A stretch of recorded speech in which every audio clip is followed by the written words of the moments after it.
And when did you register we in the lobbyist registry? Yeah, so thank you for your question. In terms of the registration for the Lobbying Act, we did that, it was submitted today, and that was done. And again, just want to say, if we had thought that was necessary before, we would have done it and would have a court. Yeah, you heard that right. They just said they just registered to lobby today. First, we have Pierre Poilievre and all kinds of other ones. Fortin goes at them pretty good. Like, stay tuned to the end. We got lots coming. Poilievre, the floor is yours. Yes, the We Charity Foundation received $30 million from the Government of Canada. Unfortunately, you've only repaid $22 million. Where's the rest? Sir, thank you for the question. Yes, on June 30th, we did receive $30 million. We have returned $22 million of those funds, and we're in the process of working with the government. Sorry, the question was, where is the rest? Where is it? In what account? Just, I think, Mr. Poilievre, these are witnesses from the community, so let's give them a little time, even if we go a little over. We're in the process right now, working as quickly as we can with the government to return it. They're guiding the process. They're currently in a bank account, not earning any interest, and not accessed in any way. Was the money originally transferred to the We Charity or the We Charity Foundation? The agreement was with the We Charity Foundation, and as a result, the transfer was to the We Charity Foundation. And did it remain there, or did any of it get transferred over to the We Charity? Since receiving the money on June 30th, it has not been touched. Thank you. Next question is for Ms. Marquez. You do government relations work for We. Since March 1st, have you been in contact with anyone in the Prime Minister's office? No, I have not. Anyone in the office of Minister Morneau?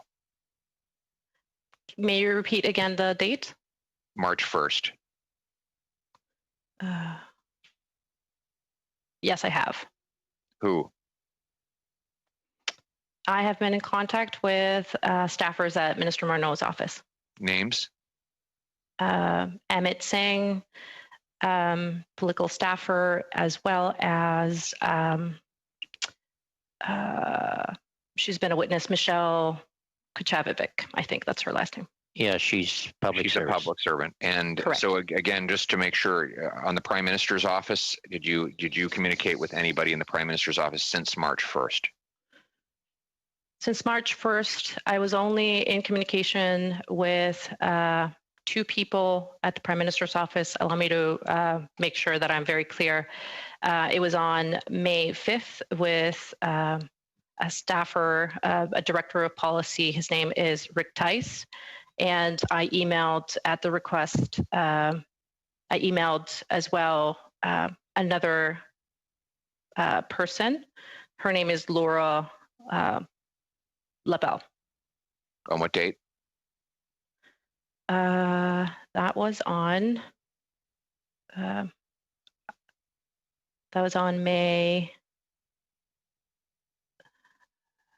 Come back to it later in the meeting. We don't have time. Sure.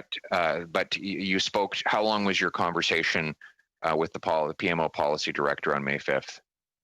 It was very brief. It was a very high-level conversation of about half an hour, and it was a debrief of the current state of the proposal that had already been in the works with ESDC, and we provided context as to the latest development on the proposal. Did you get any assurance that We Charity could begin implementing the proposal on May 5th? Not at all. So then how did we think it was authorized to start implementing a government program if no one in the government had authorized you to do so on the 5th? So that's a question that I cannot respond to. I was not involved in the contribution agreement negotiation process. Okay, but there was no contribution agreement for another month and a half. So somebody told you over at We that you could go and start spending money, hiring people, and implementing the program. Who told you that? Again, I was not involved in those conversations. It would have been the executives at We Charity who would have had it. Wahidi, who told you? I have no idea. Ms. Wahidi, who told you you could start implementing the program? Just the name, please. Thank you for your question. We have worked with a few individuals within ESCC on the contribution agreement. No, that's not my question. Sorry, it's just your way. Sorry, I do have to cut you off. I'm not asking about the contribution agreement. Point of order. Point of order, Mr. Chair. Okay, what's your point of order? We are limited in time because the witnesses are planning to skedaddle out the door early. My question is not about the contribution agreement. It would not be concluded for another 6 weeks. My question is about who authorized them to start on the 5th. That's not a point of order. It's a matter of a debate. And I don't think it's fair to say that the witnesses are scattling out the door. I'll not take the time away from you. They agreed to be here for an hour, and it's unfair to imply that. Ms. Wahidi, or complete your response, and we'll move on to Mr. Poilievre. Thank you, Mr. Chair. We started conversation with ESCC about the contribution agreement and the program design as of May 5th. And during that time, it is not uncommon for contribution agreements negotiation for organization to claim. Okay, we'll go to Mr. Poilievre now. So who told you could start implementing the program and spending money on May 5th? We were in negotiation about the program. I know that, but you began implementing the program on May 5th. Somebody ought to have told you that you could do that. Who was it? We had conversation with various members of ESCC whereby we had to implement the program design. It was supposed to implement in such a short period of time. Yeah, I'm just looking at the name, just the person. Who told you? We had different conversations with different people that were part of the process for negotiation of the contract. Yeah, so there's obviously last couple here. When you come back for your next testimony, you'll have to answer this question. You would not, as an organization, have begun spending large sums of money on this program if someone in the government had not told you before May 5th that you could start doing so on that date. So I'm asking you again, this will be the 4th time, somebody would have to have told you. Who was it? Okay, Ms. Wahidi, final answer this round. Nobody has told us we can spend money before, and to remind the committee, it is eligible expenditures that you're only allowed to get reimbursed by. I am trying to answer your question with all due respect. If you can give me just the courtesy to answer the question. Nobody has told us from ESCC or any other parties before May 5th that we can spend the money. It is only eligible expenditures as per the process of our contribution agreement. We were asked by the government to work on this project during the COVID-19, such short timelines, and we had to be ready. Okay, we will.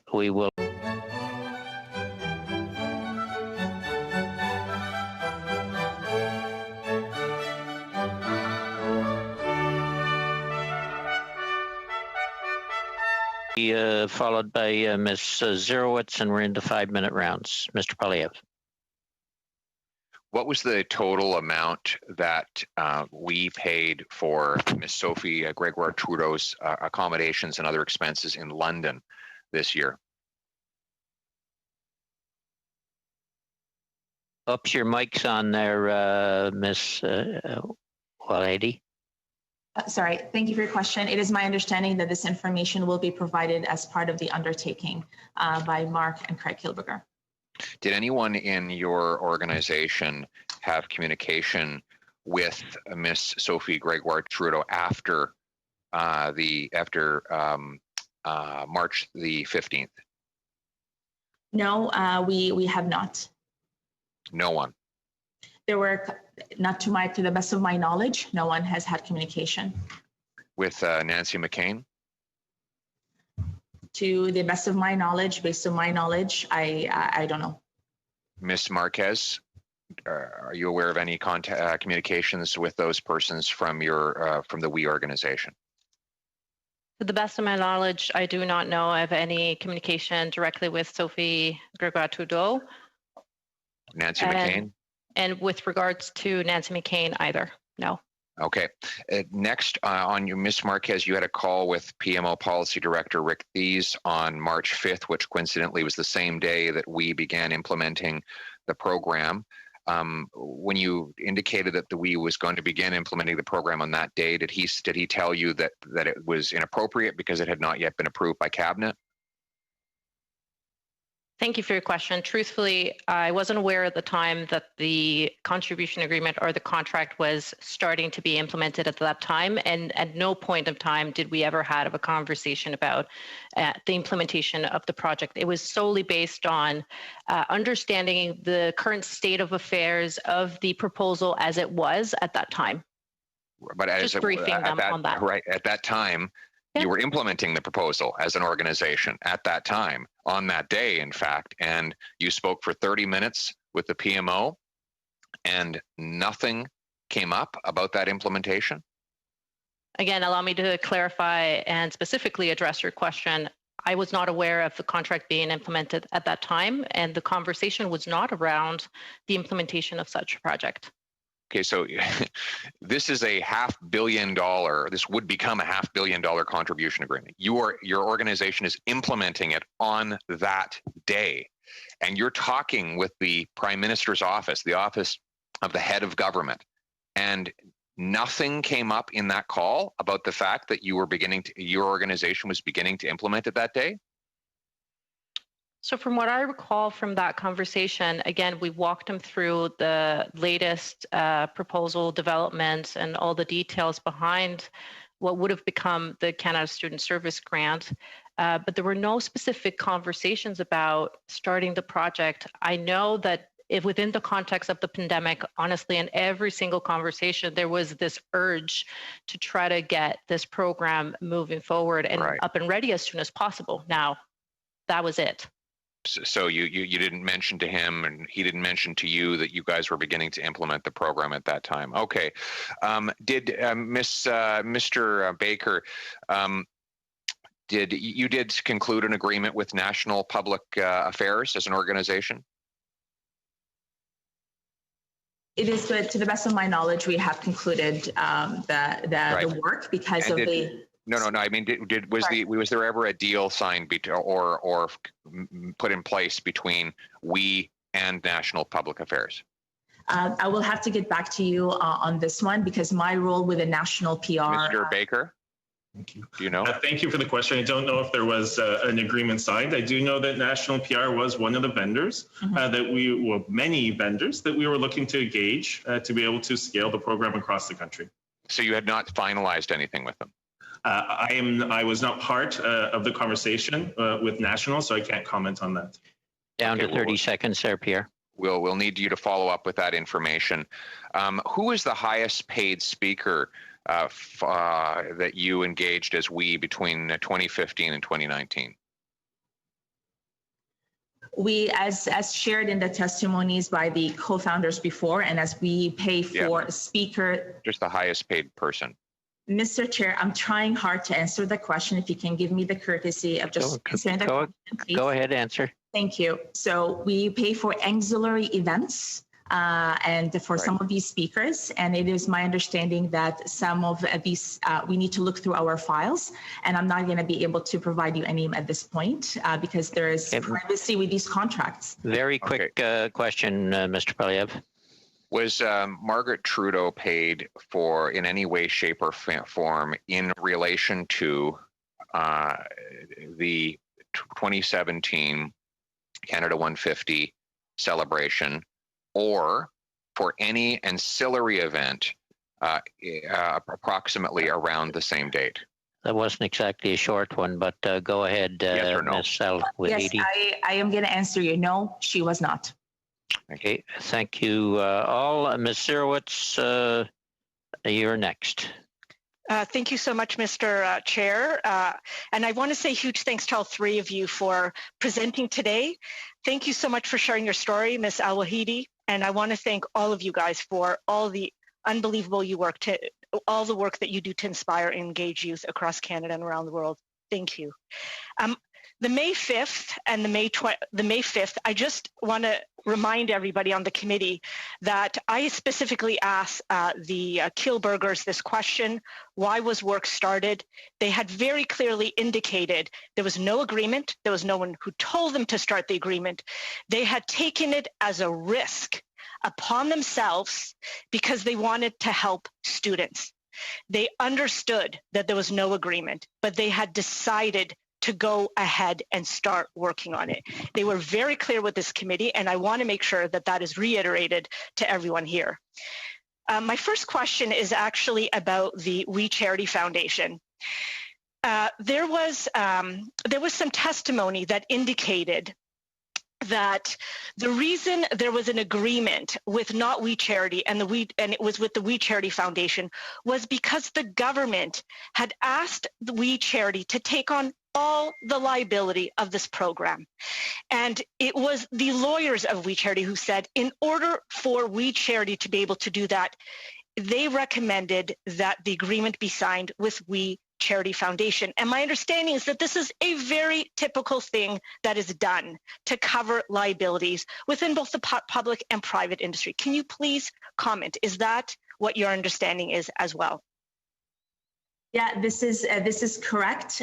In terms of, we were asked by the government to take the liability of up to 40,000 volunteers during a pandemic, and in consultation with experts in the area, including our board of directors. We had discussions with our board of directors that we in terms of the liability that the organization will take, and it was also their recommendation and their approval that the contract to be with We Charity Foundation. Thank you. Julie, just to interrupt for a sec, the next two people on the question list will be Mr. Poilievre again, and we'll wrap up with Mr. McLeod. Sorry, go ahead. Thank you. My next question is actually about the board of directors. So we did hear that there was a changeover, a significant one. I believe it was in March. And so my first question to you about the board of directors, to what extent did that impact your operations and or your ability to deliver on the CSSG program? Thank you for your question. And there was no negative implication, because we've always had competent, dedicated board members that govern the organization. So a third of our board continued their service within the organization. We have 8 individuals who are from a variety of background, from accounting to legal to education. So they had there was no impact, and their governance was really important in the process, and to the extent about the conversation about We Charity Foundation. So just wanted to share that their oversight continued, and we're very proud of our board of members. And was this mentioned, the sort of changeover in the board, was it mentioned at any point to the bureaucrats as you were negotiating the agreement or as the contribution agreement? Thank you for your question. We answered in a transparent way every question that was asked of us, and we provided information. So did you feel you had to give that information about the change in the board, or did you feel because there was no impact on operations that you didn't answer that, or you didn't offer that information? Because there was no impact, we had competent board members, and I'm so thankful for all the board members and their contribution. There was no impact, but we answered all the questions that they've asked us. And also, all the information is in our website in terms of our board names and their bios, and it's on the CR, and it's publicly available. Thank you. And then my last question is, we heard from Rachel Wernick from ESDC that the department's recommendation was that a contribution agreement to be signed with We Charity to mobilize We Charity to mobilize other not-for-profit partners as the best available option, given the requirement for speed, scope, scale, and reach to reach a broad diversity of youth. What was the extent of your knowledge as to why the department entered into a contribution agreement with We?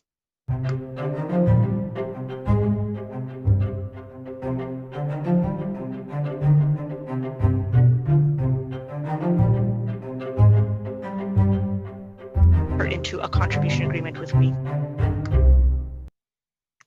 Thank you for the question. In terms of the process of determining that it should be a contribution agreement, I would have to refer to the government on that. What I can say is we were proud to be asked, and as a Canadian organization born and raised with experience coast to coast, engaging 7,000 schools, we wanted to be helpful in the middle of a global pandemic to support students, many of whom had participated in our programs, who are struggling to find jobs, to pay rent, to pay tuition.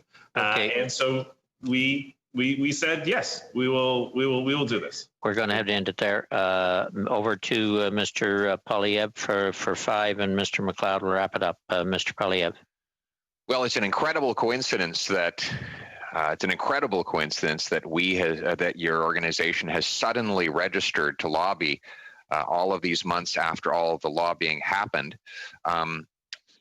We look forward to examining the dozens of meetings that you had, including with high-level political officials close to Justin Trudeau, whom your organizations had paid his family $500,000.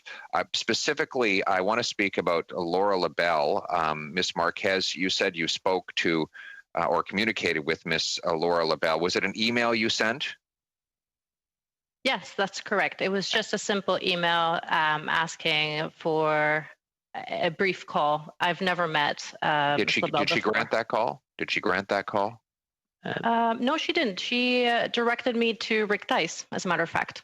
Okay, and that's how this 30-minute phone call happened with Rick on the day that you, as we began implementing the program. That's correct. And did you mention the forthcoming or the possibility of a contribution agreement or some sort of contract that we could sign with the government? Sorry, may I clarify? You're saying that if I implied that there was a contract, did that come up in the conversation at all? No, we just discussed the current proposal as it was. There was no conversations about contract itself. What about start date? Did that ever come up? So the start date was something that was continuously being pushed. The government was trying to get it up and running as soon as possible.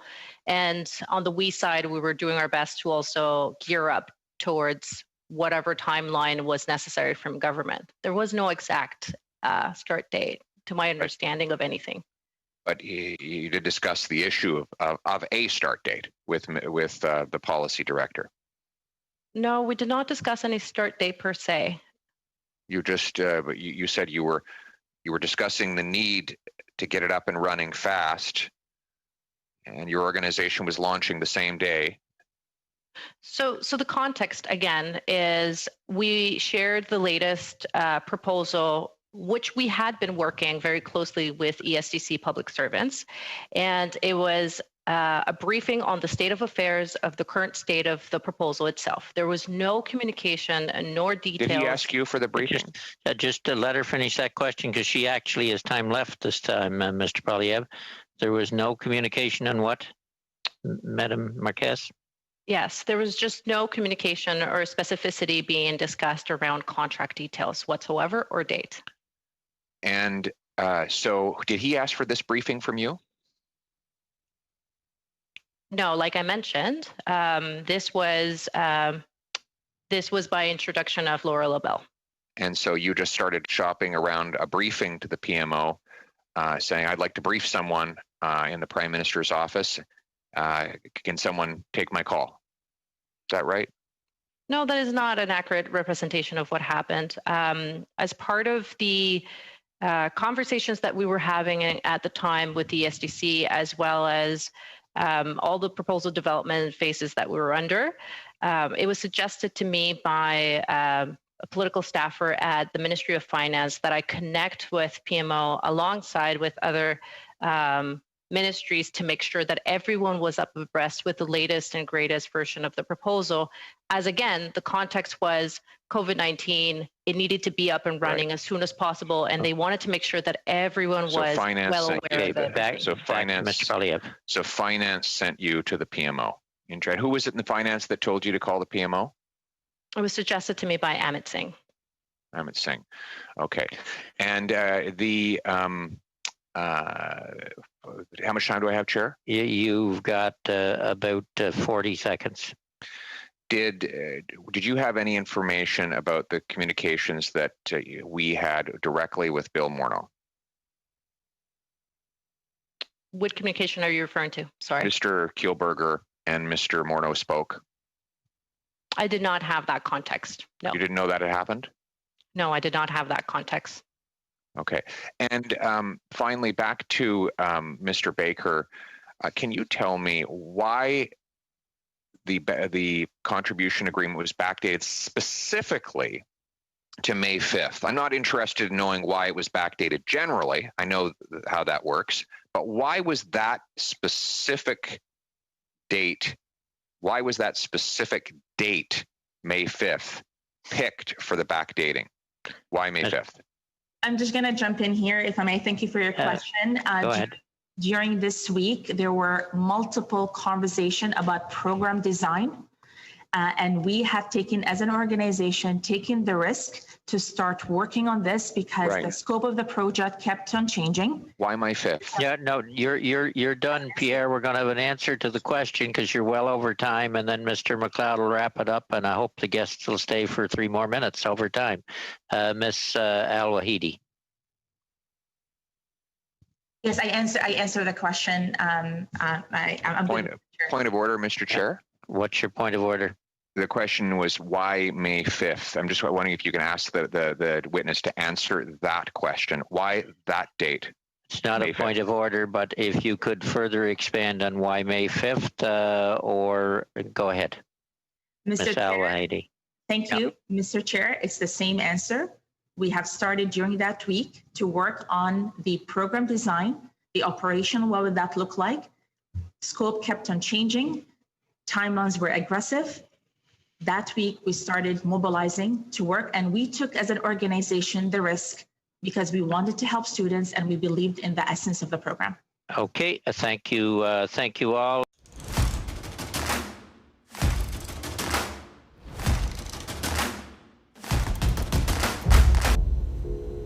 Now, MP 410 from the block, he does a pretty good job of sticking it to the questions and making them stay on point. It seems like they want to wander, and obviously they have something to hide. Just the way that they're just aggressive. And followed by Mr. Julien Rial. Merci, Monsieur. Thank you very much, Chair. Ms. Marquez, I'll begin with you. No, not you. With Ms. Al-Wahidi. I believe it was Ms. Al-Wahidi said that they had offices in Montreal. So how long have you had offices in Montreal with employees there? I'm sorry, perhaps I'm mispronouncing your name. Really good job at pronouncing my name. I appreciate it. Thank you for your question. We started working in Montreal in 2007. No, la date, le bureau. The date of the office, when was it opened? Sometime between 2007 and 2008. I don't have the exact date in front of me, but I have the year. I'm happy to provide this information. Merci. Est-ce que vous êtes au courant que ce bureau-là est fermé où on se parle? The fact that that office is closed as we speak now, today? Are you aware of the fact that your Montreal office on Saint-Hubert Street is closed as we speak today? Are you aware of that?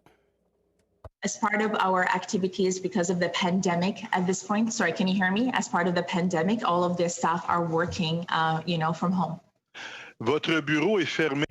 Your office is closed. The lease has been let. Are you aware of the fact that there has been nobody there for several months now? Are you aware of it? As Mr. Chair, I'm trying to answer the question. When the pandemic hit, because of the safety of our team, we have decided to make the decision that they need to work from home, like many other charities and many other organizations. And we made this decision. How many employees for We Charity Foundation are there in Montreal? Thank you for the question. The We Charity Foundation does not have any employees either anywhere in Canada. Merci. Et dans Thank you. And how many We Charity employees are there in Montreal?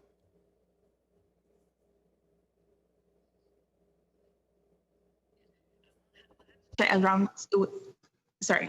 Yeah. We don't have this information readily in front of us at this point. We're happy to take it away. combien d'employés au Québec? In all of Quebec, how many employees do you have that for We Charity or any other type of corporate entity that is related to We Charity in all of Quebec? Thanks. What I can share is throughout our history as an organization, we've often had 12 to 15 and sometimes more. As a result of the pandemic, we have had to realize a staff decrease, which did include both our offices in Vancouver. Mr. Baker. Thank you, Mr. Baker, but we don't have much time. Can you name at least one Quebec employee who works for We Charity? And we have many employees, and we have had the presence and the numbers. This is full-time employees, but we also hire contractors. So I believe, Mr. Chair, we've answered the question. What is the name? Please send me the list of the names and the coordinates of all of the employees of We Charity or any other entity related to We Charity in Quebec. Can you do that for me? We will need to check with our HR department because we're sharing private information of employees. Okay. We are happy to provide you with the numbers of employees, but we need to check with HR. Thank you. Thank you. Ms. Marquez, I have a question for you. Have you registered with the federal government's lobbying register? Are you registered? Why not? Did you ever feel the need to do so? I understood that it was not, I was not the person responsible for the compliance of the Act at We Charity. Est-ce que votre Did your work not consist of maintaining relations with the federal government and with other levels of government? As part of my job as Director of Government and Stakeholder Relations, developing and understanding funding opportunities at various levels of government was part of my job. Avez-vous été inscrit? Est-ce que vous avez été inscrit? Were you registered on a lobbyist registry elsewhere than at the federal government, in a municipality or in a province? No, I am not. Okay. Okay. Lobbying with the government, whether it's federal, provincial, or municipal, how much time does that represent? Give me a percentage, an approximate percentage of how much of your time was involved with that. Thank you for your question. The amount of time that I spent on either levels of government and the type of work that I would be doing varied within time, and I'm not in a position to right now provide you a specific number. However, if you allow me, for a split second. I'll give you a little more time anyway, Mr. Fortin, due to translation. Answer the question, then we'll go to Mr. Fortin's last question. Merci, Thank you. And if you'd allow me just that, again, my understanding is that this is a compliance issue and We Charities right now dealing with that matter.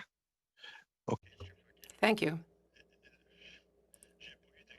I didn't really have an answer to my question. Mr. Baker, you said earlier that $22 million was returned to the federal government, and the balance of about $8 million is in a bank account. Here's my question. When are you going to return the $8 million that belongs to the federal government? Mr. Baker. Thank you, sir, for the question. The process of returning those funds is being guided by the government. In all honesty, if we could send it back tomorrow, we would, but we have to follow the process as outlined by ESDC, given that there was an agreement in place and we're going through the process of finalizing a termination agreement in partnership with them. Non, mais il n'y a pas de process. No, but there was no process. Qui vous appartient pas. Mr. last question, but I do believe on this process business, the similar answer was given by somebody in previous testimony. There is a process they had to follow in returning the money. Mr. Julien, and you'll be followed by Mr. Poilievre in the second round. Mr. Julien. Thanks, Mr. Chair. Thanks to our witnesses for being here. We hope you stay safe and healthy during this pandemic, and we appreciate you providing some answers because there's been a lot of contradictions through this saga. Ms. Marquez, I have a number of questions for you around meetings, if you don't mind. The first is, we've had testimony at this committee from Minister Chagger, testifying that on April 17th, she had a meeting with Craig Kielburger and a WE official. Did you arrange that meeting, and were you the other person on that call? Thank you for your question. I can confirm that I was on that call, indeed. And you arranged the meeting as well. Could you let us know if the minister at that point informed you and Mr. Kielburger about any details about what became the CSSG? Pardon me, may you repeat the question? I couldn't hear it. Did the minister give you details about what was to become the CSSG? Not at all. There was no mention of the Canada Student Service Grant. So the conversation was focused on what then? So the conversation at this point, it was within the context of having shared already our social entrepreneurship proposal. And we had the opportunity to talk to the minister about the current state of affairs of how we as an organization was pivoting as well, many of its program onto virtual setting, and what we were looking and seeing on the ground was happening real time due to the pandemic. And so it was a combination of both things. Okay, thank you. Now, on April 20th, there was a call between we and the finance department officials. Did you arrange that call, and were you present on that call? I'm not sure which call you're referring to. On April 20th with the finance department. I'm sorry, I'm not entirely sure which call you're referring to. The one on April 20th, and it was between we and it was with finance department officials. Were you aware of that call at all? Were you briefed on it if you weren't present on the call? I'm not entirely sure at this point which call you're referring to. Apologies. Okay, but in your call log, you have nothing for April 20th. I would have to go back to my records to make sure that my answer is the most accurate. Okay, thank you. If you could get back to us on this, that would be great. Now, the second proposal that was submitted on April 21st from we around the CSSG. Do you know who drafted that proposal? So the Canada Student Service Grant initial proposal was led and drafted by myself as well as the team of strategists at we. Okay. Now, would it be fair to say, how was that, if you're saying that the call with Ms. Chagger didn't actually involve the CSSG, who provided the information for drafting that submission for April 21st? So thank you for your question. So following up the conversation that Craig Kielburger and Rachel Wernick had on, I believe is on they had a conversation, and following that conversation, Craig Kielburger called me and provided me very broad program parameters and guidelines as to some of the questions and ideas that he had received directly from Rachel Wernick, and they were looking for advice and guidance as to how to implement a program of such scale. And given the current pandemic, it was very challenging to understand how they could implement it potentially well. And so you drafted that, and it was sent to whom on April 21st in the federal government? So that proposal was shared with various government departments, Do you recall exactly which ones, or did you just send it in to one person and they shared it with other ministry officials? So we definitely would have shared it with, as public record has shown, with Minister Ng, with Minister Chagger's office, as well as with ESDC as part of this whole conversation, as well as the Ministry of Finance.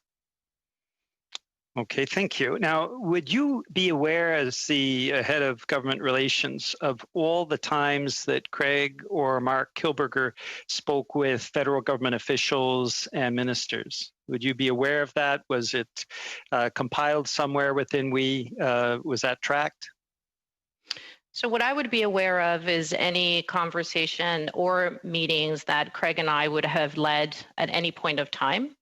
If the co-founders or any executives had any additional meetings, I wouldn't necessarily be up abreast with that information, but eventually the way we would work, we would communicate effectively the latest and greatest information that had been, or activities that had been led by we. We're a little over, Peter, but take another question. Okay, my final question, thank you very much, Ms. Marquet. My final question is for Ms. Al-Wahidi and Mr. Baker. Just to follow up on 2 points you made earlier, who did give you the green light for funding to start the process? You haven't answered that question yet. And when did you register we in the lobbyist registry? Yeah, so thank you for your question. In terms of the registration for the Lobbying Act, we did that, it was submitted today, and that was done. And again, just want to say, if we had thought that was necessary before, we would have done it and would have a court. So I wanted to share that from a context perspective. And the other question about the green light. Thank you for the question. In all honesty, we never felt we had a full green light until you had an agreement signed, but we understood that to deliver a program launched in mid-June would require us to build that program in the month of May and June, and we undertook those efforts. And when the contribution agreement was signed, which is very standard, we did that. Initially invite the witnesses for 1 hour. They agreed to come as of Tuesday. A schedule of the committee went out, I believe it was last Friday, which indicated there'd be a 1 hour with these witnesses. The clerk did talk to them this morning to see if it was possible for 2 hours, but they have 1 hour available. And so that's what we will stick with. Maybe we'll get all the answers in half an hour. You never know. In any event, with that, I do know, especially people in the private sector, they've got businesses to run too, so their time is very valuable as well. So with that, we will start with the witnesses. I want to welcome the witnesses here and thank them for coming. We have from We Charity, Mr. Al-Wahidi and Miss Al-Wahidi, sorry, who is Executive Director, and Mr. Baker, who's Chief Operations Officer. And as an individual, we have Miss Marquis, former staff member, Government and Stakeholder Relations, We Charity. So I'm not sure who's leading off with a few remarks. The floor is yours. Go ahead. Thank you, Mr. Chair, and thank you for the committee. Good afternoon. My name is Dalal Al-Wahidi, and I serve as the Executive Director for We Charity. I've spent 18 years in various roles at We Charity, and I work alongside an exceptional team. I'm proud of the impact we make helping young people at home by engaging them in service, and around the world, helping children and families lift themselves out of extreme poverty. Our work is so important to me. I'm a Palestinian Canadian and a refugee by birth. Growing up, I was affected by war twice. First, my family was in Kuwait during the 1990 Gulf War, and second, while living in the Gaza Strip. As a child and a teenager, I experienced firsthand the terrible impact of war, political instability, violence, and systematic racism on children because of my identity, nationality, and religion. But I held on to a faint of hope that my education would unlock doors for my future. These experiences of political and cultural divisiveness have come to define my life and my professional career at We Charity, from advocating for young people, advancing education, working on diversity and inclusion, and championing the rights of girls and women. In 1998, I arrived in Canada on my own to study international development on a full scholarship at Trent University. But after graduation, I was proud to join a Canadian-founded non-for-profit, then called Free the Children, and now known as We Charity. I've been lucky to build an entrepreneurial career with We Charity, progressing from a youth coordinator to a program builder, overseeing our international development programs, leading We Day, and now as its executive director. Mine is only one of the many stories of people who have helped build this organization. Staff, volunteers, and youth have worked for 25 years to build We Charity into what it is today. I was directly involved in shaping and growing alongside passionate and dedicated team members the We Days across Canada. It was our dream to make it cool for kids to care and to contribute. And We Day was a celebration of their service to their communities. Imagine the young person who volunteers for the first time in their life, who cares about poverty or homelessness or racial injustice, who takes a stand on an issue, raises their voice for a cause or organizes a campaign, and then gets to celebrate with other youth who want to change the world too. Through We Day, more than 1 million Canadians have been inspired to give back and volunteer for the first time. We have worked with 7,000 schools, and students have volunteered 70 million hours for more than 3,000 causes, creating compassionate people who know they can make a difference. Studies have shown that our alumni are more likely to donate, volunteer, and to look for careers in the social sector. In addition to our work, local work, we also do international development, which makes us different. Through our development projects, we have built 1,500 schools and classrooms, where more than 200,000 children have been educated, and 30,000 women have been supported by our alternative income projects. I've had the honor to meet hundreds upon hundreds of children in developing countries who attend schools built by We Charity, many of whom are girls. We Charity is different than most groups, and that can be a source of confusion. As we grew beyond the small charity, it required a better model to sustain itself and its good work. Mitsui Social Enterprise creates jobs overseas, especially for women entrepreneurs, and it hosts volunteers and donors at our global development sites so they can transparently see the impact of our development projects. Since the Mitsui Social Enterprise was founded in 2008, 100% of its profit, every penny, has been annually donated to We Charity or reinvested to grow the social mission. At a time when charitable donations in Canada are at 30-year low, the support of the social enterprise means we do not have to plead for money from an ever-dwelling pool of donors. We Charity is not perfect, especially when pulling apart every choice over the past 25 years. But I hope that Canadians are willing to give us a second look. Because under a different light, outside of the political controversy we find ourselves in, our program should be seen as innovative and entrepreneurial and delivering meaningful impact, benefiting children across Canada and around the world. One of the greatest privileges of my life has been helping to bring service opportunities to young people. So it was with great optimism that I worked alongside a talented team to make the Canada Service Grant a reality. A lot has been lost with its cancellation. This summer, tens of thousands of students, over 65% from visible minority population, lost their service opportunities. I could never have imagined that the combination of COVID-19 and the political fallout of agreeing to partner on the CSSG could be so devastating for We Charity, our staff, and the communities we serve. A lot has happened. This week, we had to release staff in Canada and say goodbye to talented and passionate members who came to We because of their commitment to service. This is incredibly difficult and emotional. We have proactively suspended many of our philanthropic partnerships and school board partnerships in Canada.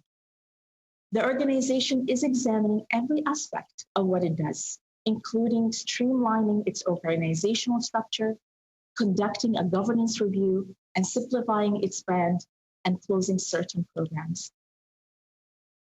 It is easy to tear things down, but I can tell you from personal experience that it's not easy to build.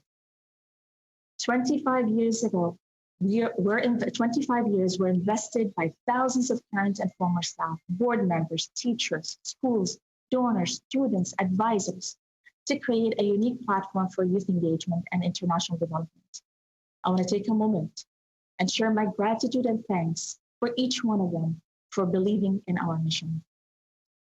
Regardless of the firestorm that we are facing, nothing can erase the pride I feel for the impact of the We Charity and the dedication of our team. I know what has been achieved. I've seen its measurable impact. It is worth saving. As a child, I fled war twice, and Canada has given me everything. I've tried and worked very hard to give something back. I hope that my two daughters, Zaina and Leila, first-generation Canadians, will one day participate in service programs, give back to this country, and be celebrated for their service. I want to do my part to always ensure that Canada continues to be a good country with good people who have good hearts. Thank you, Miigwech, merci, shukran. Okay, thank you. I don't believe you have any opening statements. Do you, Ms. Marquis, or do you? Okay, you're there as a group, and Mr. Baker. Okay, then the first round will be a 6-minute round. We'll start with Mr. Poilievre, Ms. Koutrakis, Mr. Fortin, and Mr. Julien. Mr. Poilievre, the floor is yours. Yes, the We Charity Foundation received $30 million from the Government of Canada. Unfortunately, you've only repaid $22 million. Where's the rest? Sir, thank you for the question. Yes, on June 30th, we did receive $30 million. We have returned $22 million of those funds, and we're in the process of working with the government. Sorry, the question was, where is the rest? Where is it? In what account? Just, I think, Mr. Poilievre, these are witnesses from the community, so let's give them a little time, even if we go a little over. We're in the process right now, working as quickly as we can with the government to return it. They're guiding the process. They're currently in a bank account, not earning any interest, and not accessed in any way. Was the money originally transferred to the We Charity or the We Charity Foundation? The agreement was with the We Charity Foundation, and as a result, the transfer was to the We Charity Foundation. And did it remain there, or did any of it get transferred over to the We Charity? Since receiving the money on June 30th, it has not been touched. Thank you. Next question is for Ms. Marquez. You do government relations work for We. Since March 1st, have you been in contact with anyone in the Prime Minister's office? No, I have not. Anyone in the office of Minister Morneau? May you repeat again the date? March 1st. Yes, I have. Who? I have been in contact with staffers at Minister Morneau's office. Names? Amit Singh, political staffer, as well as she's been a witness, Michelle Kuchavivic. I think that's her last name. Yeah, she's a public servant. And correct. So again, just to make sure, on the Prime Minister's office, did you communicate with anybody in the Prime Minister's office since March 1st? Since March 1st, I was only in communication with two people at the Prime Minister's office. Allow me to make sure that I'm very clear. It was on May 5th with a staffer, a director of policy. His name is Rick Tice. And I emailed at the request, I emailed as well another person. Her name is Laura Labelle. On what date? That was on May. Come back to it later in the meeting. We don't have time. Sure. But you spoke. How long was your conversation with the PMO policy director on May 5th? It was very brief. It was a very high-level conversation of about half an hour, and it was a debrief of the current state of the proposal that had already been in the works with ESDC, and we provided context as to the latest development on the proposal. Did you get any assurance that we, a charity, could begin implementing the proposal on May 5th? Not at all. So then how did we think it was authorized to start implementing a government program if no one in the government had authorized you to do so on the 5th? So that's a question that I cannot respond to. I was not involved in the contribution agreement negotiation process. Okay, but there was no contribution agreement for another month and a half. So somebody told you over at We that you could go and start spending money, hiring people, implementing the program. Who told you that? Again, I was not involved in those conversations. It would have been the executives at We Charity who would have had it. Wahidi, who told you? I have no idea. Ms. Wahidi, who told you you could start implementing the program? Just the name, please.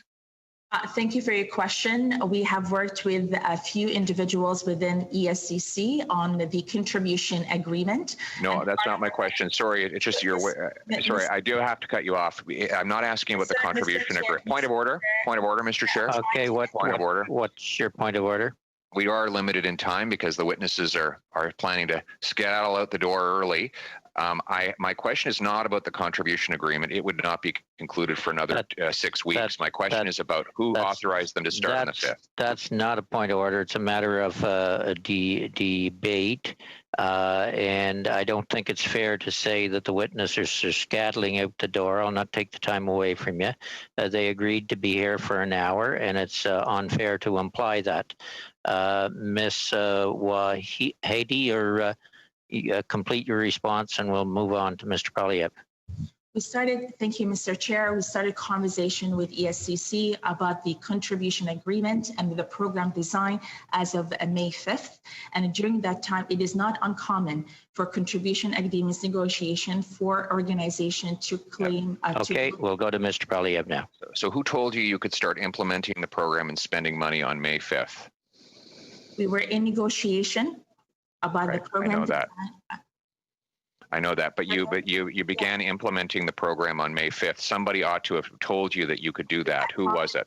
We had conversation with various members of ESCC whereby we had to implement the program design. It was supposed to implement in such a short period of time. Yeah, I'm just looking at the name, just the person. Who told you? We had different conversations with different people that were part of the process for negotiation of the contract. Yeah, so there's obviously last couple here. When you come back for your next testimony, you'll have to answer this question. You would not, as an organization, have begun spending large sums of money on this program if someone in the government had not told you before May 5th that you could start doing so on that date. So I'm asking you again, this will be the fourth time, somebody would have to have told you. Who was it?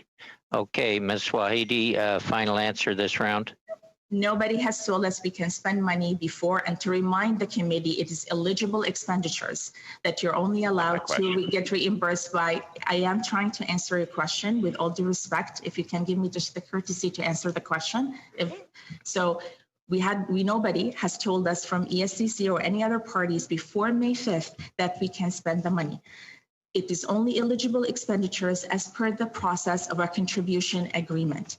We were asked by the government to work on this project during the COVID-19, such short timelines, and we had to be ready. Okay, we will.